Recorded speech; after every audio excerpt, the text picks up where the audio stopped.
এবং সবচেয়ে ভয়ঙ্কর ব্যাপার হচ্ছে আপনি যখন কারোর উপর জুলুম করেন, ওই মাজলুম আর আল্লাহর মাঝখানে কোনো ফারাক থাকে না।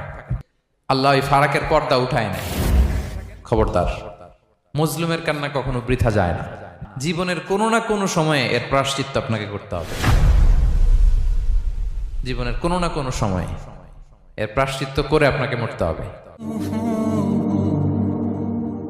বিষ্ণু ইসলাম আরো ভয়ঙ্কর কথা বলেছেন। তিনি বলেছেন, মান যালামা কিদা শিবরিন মিনাল আরদি তুবিকাহু মিন সাবঈ আরাদিন। কেউ যদি জুলুম করে তার ভাইয়ের 1 বিঘত পরিমাণ জমিন খায়। 1 বিঘত চেনেন তো? এই যে আমার এই আঙ্গুল থেকে এই আঙ্গুলটা, এটা টান টান করলে যতটুকু জায়গা, এটার বলে 1 বিঘত। শিবের আরবিতে বলে শিবের।